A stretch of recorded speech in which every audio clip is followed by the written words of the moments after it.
Bueno, muy buenas señores. Ahora que ya sabemos utilizar el Entity Framework para poder acceder a la base de datos, vamos a utilizarlo para hacer APIs.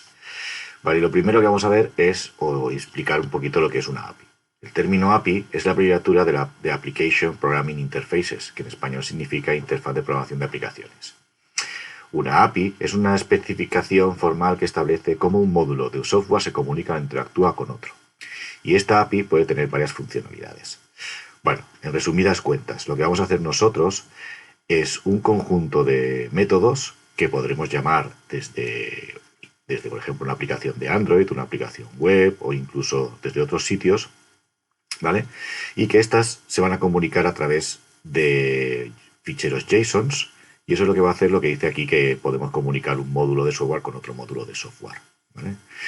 Nosotros vamos a hacerlas con C# y entonces pues ahí ahora vamos a enseñaros cómo se hace esto, ¿eh? Bueno, ¿y cómo funcionan estas APIs?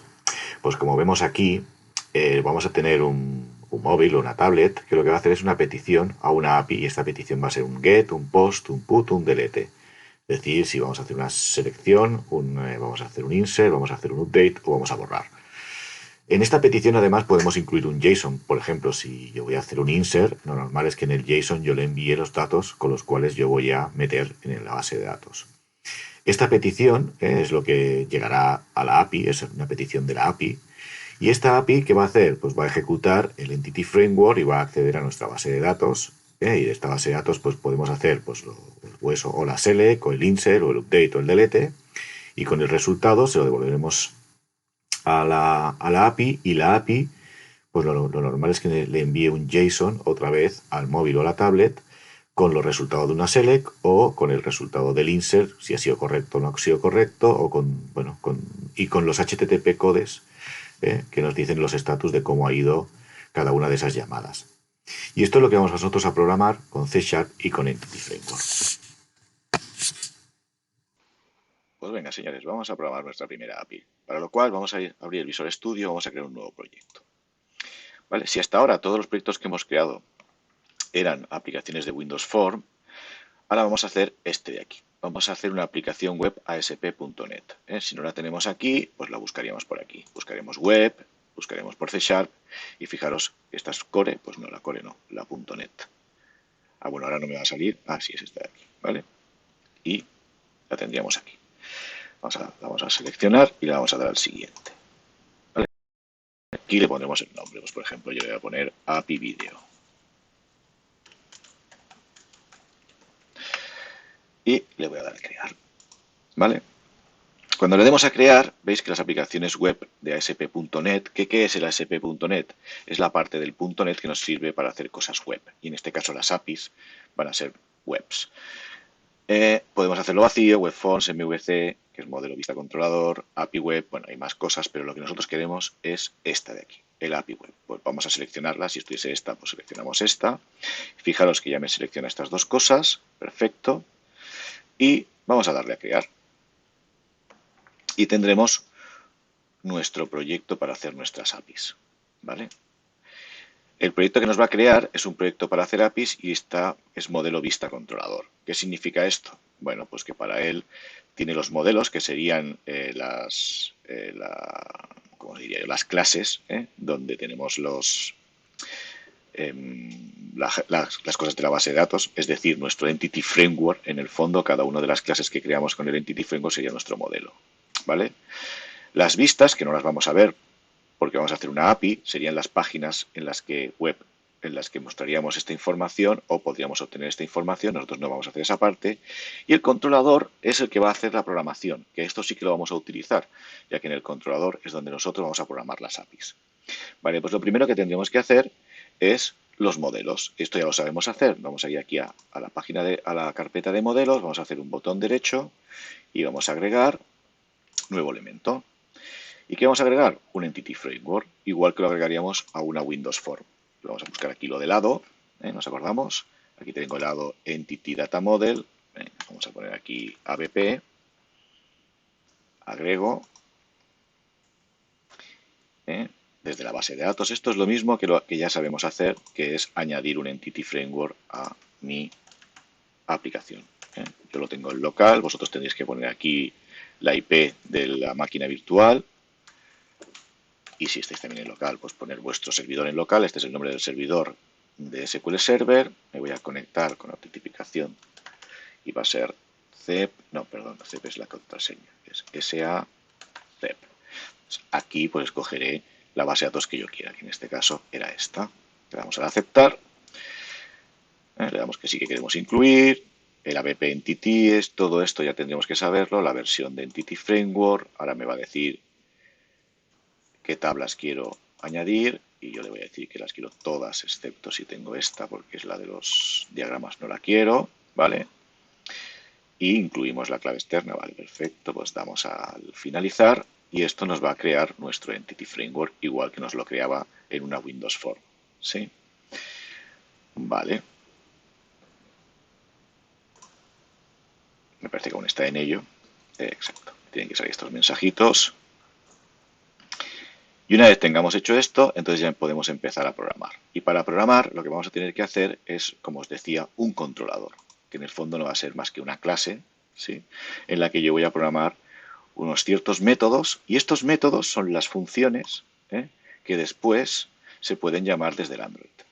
Y en este caso pues voy a programar una select, voy a programar un delete, voy a programar un insert y voy a programar, por ejemplo, un modificar. ¿Vale? Sería lo básico. Aquí tengo como si lo tuviese de siempre, en el otro lado. Vale, vamos a ver cómo se hace lo del controlador. Ya veréis qué chulo es, teniendo el Entity Framework, cómo vamos a crear una API en 5 minutos. Aquí tengo un controlador, ¿vale? Y le voy a decir, quiero crear un controlador, ¿vale? Y me voy aquí a lo que pone Web API. Y entonces aquí tengo diferentes tipos de controladores. Yo me voy a coger el que pone controlador de Web API 2 con acciones que usan Entity Framework, porque nosotros vamos a utilizar Entity Framework. Y fijaros qué chulo. Agrego. Aquí le voy a decir el modelo que quiero utilizar. Pues por ejemplo, en este caso voy a coger Ciclas. ¿Sí?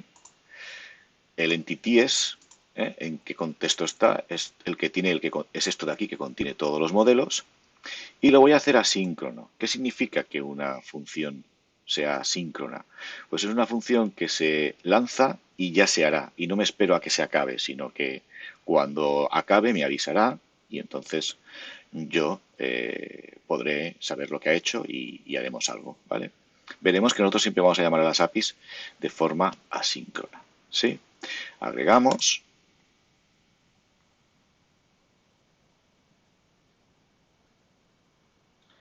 Y me ha dado un error. ¿Por qué? Porque lo que me dice es que primero tengo que generar la aplicación. Antes de crear este controlador, voy a cancelar todo esto, necesito compilar. Fijar, esto también os pasará a vosotros, ¿eh? Bueno, o no, a lo mejor habéis compilado antes. Ahora ya está compilado. Me voy otra vez a los controladores, me voy a crear un controlador. Me voy a los controladores, agrego un controlador. Y Web API y este de aquí, el controlador Web API 2 con acciones de Entity Framework. Ahora sí, y aquí ponemos Ciclas, aquí el app entities, asíncrono, agregamos, y ahora sí, ¿vale? Ya lo está haciendo, y nos va a generar un controlador que en este caso nos va a ayudar a hacer selects, inserts, deletes y updates de Ciclas. Y fijaros, me ha creado una clase, ¿vale?, que es de tipo que hereda de API Controller.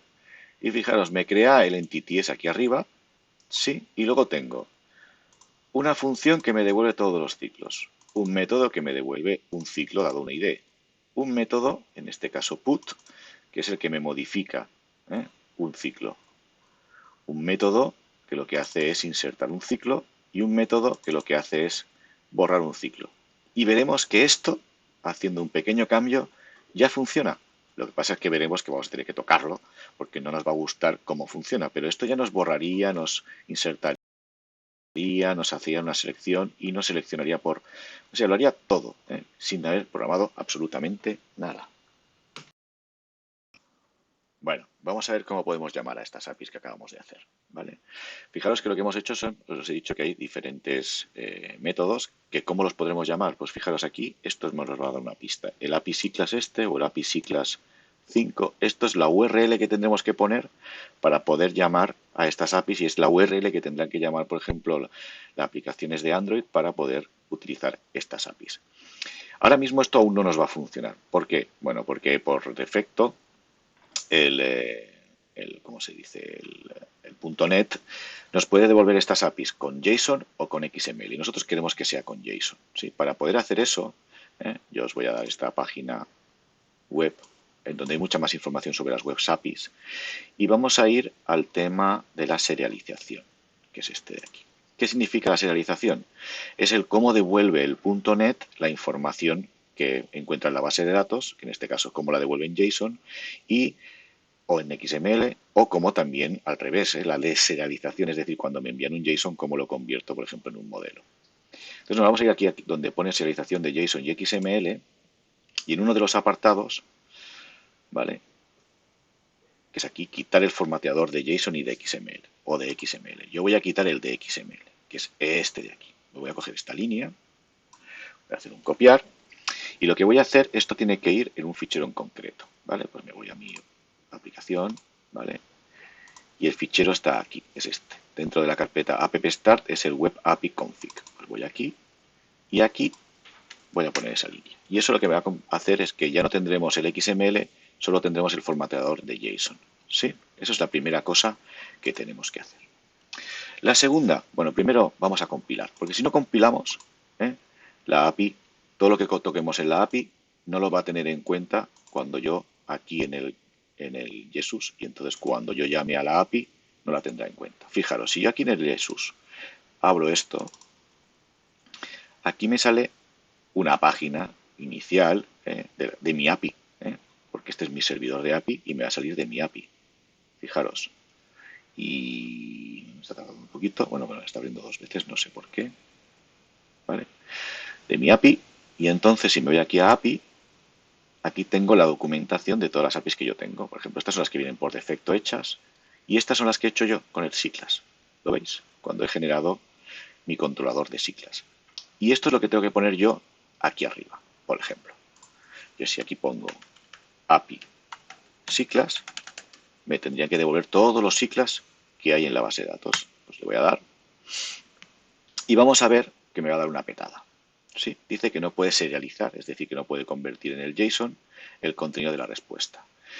Y si dice, habla de las referencias. Bueno, os voy a explicar por qué no ha podido. No ha podido porque yo, aquí tengo mi diagrama, yo estoy devolviendo todos los ciclos, ¿vale? Pero como esto tiene cursos y módulos, me va a ir a buscar los cursos y me va a ir a buscar los módulos, ¿vale? Pero como los módulos tienen, los cursos tienen ciclas y los módulos tienen ciclas, voy a coger los ciclas. Y entonces este señor de aquí no acaba nunca, ¿sí? Tiene una referencia circular.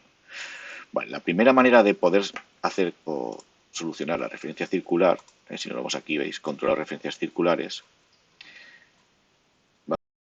vamos a poner, por ejemplo, estas dos líneas de aquí, las voy a copiar y me voy a ir al web API config y las voy a poner debajo de quitar el XML. ¿Esto qué va a hacer? Me va a coger todas las referencias circulares y fijaros cómo lo va a solucionar. Bueno, te voy a compilar, si no, no me cogería el cambio. Y ahora me voy aquí y le vuelvo a dar aquí a intro, vuelvo a llamar a esta API, ¿sí? Y veréis qué pedazo de JSON me va a devolver. Por eso también está tardando un poquito. Ok, venga, fiesta. Yo veo aquí bien los JSONs porque tengo esta extensión de JSON, que es el JSON View. Hay muchas más, para poder ver JSONs bien en un explorador. Pero bueno, luego veremos que vamos a utilizar el Postman y esto sí no es necesario. Porque aquí en el explorador, en el navegador, solo puedo llamar a las APIs que son GET, que ahora ya hablaremos de eso también, de las que son GET, de las que son POST, de eso que hemos visto antes en la teoría. Vale. ¿Cómo ha hecho este señor para poder hacer las circulares? Le está poniendo un ID a cada cosa que devuelve. Y entonces cuando quiere hacer referencia a eso, lo hace al ID y entonces no vuelve a poner otra vez todo. Y entonces me devuelve todo esto. Pero claro, yo tampoco quiero toda esta mierda, ¿vale? Yo solo quiero los ciclos y el valor de los ciclos. Bueno, pues vamos a ver cómo podemos hacer eso. Volvemos aquí, ¿vale? Y entonces vamos a ver que vamos a cambiar esto y en vez de decirle que me reserve todas, voy a decir que me ponga ninguna. ¿Sí? Y además, también le vamos a hacer otra cosa que es a esta variable JSON, que tenemos aquí, lo que ha cogido es el formateador de JSON, punto, en los settings de serializar, punto, vamos a ir a uno que se llama preserve, no, reference, no sé qué, empieza por vamos a poner reference loop holding, ¿vale? Y le vamos a decir que sea igual y lo mismo. Newton, nos acordamos del Newton Soft de los JSONs, pues estamos utilizando lo mismo, ¿vale? Y le vamos a decir que el reference handling que me lo ignore, ¿vale? Que ignore las referencias circulares, ¿sí? Y vamos a grabar esto. Y además vamos a empezar a tocar nuestro controlador de ciclos, ¿vale? Aquí vamos a coger nuestra base de datos db. In configuration. Le vamos a decir que lazy loading enable. Vamos a decir que false. ¿Vale? ¿Qué hace esto? Esto lo que hace es que seamos... Él es perezoso. ¿Qué significa? Que cuando va a buscar un ciclo, ya va a buscarlo todo. Pues no, cuando vayamos a buscar un ciclo, solo va a encontrar un ciclo. Y si quiero tener más cosas, pues ya veremos cómo lo vamos a hacer. Pero de momento, vamos a dejar que no las coja. Vamos a grabar todo esto, vamos a compilar, ¿sí? Y ahora vamos a volver otra vez a llamar a nuestra API y vais a ver qué diferencia, ¿vale? Primero, me van a desaparecer todas estas mierdas que llevan el dólar, ¿vale? Que yo no las quiero para nada. Fijaros, ¿veis? Me va a devolver, esto ya se parece más a un JSON de siempre, ¿no? Esto es un array, esto es un objeto que es un ciclo, otro ciclo, otro ciclo, otro ciclo. Y fijaros, los cursos están vacíos, los módulos están vacíos y estos son los datos de mis ciclos. ¿Lo veis? Bueno, pues en el siguiente vídeo vamos a ver cómo tocar más cosas en nuestro controlador para poder devolver todo lo que quiero y como yo quiero.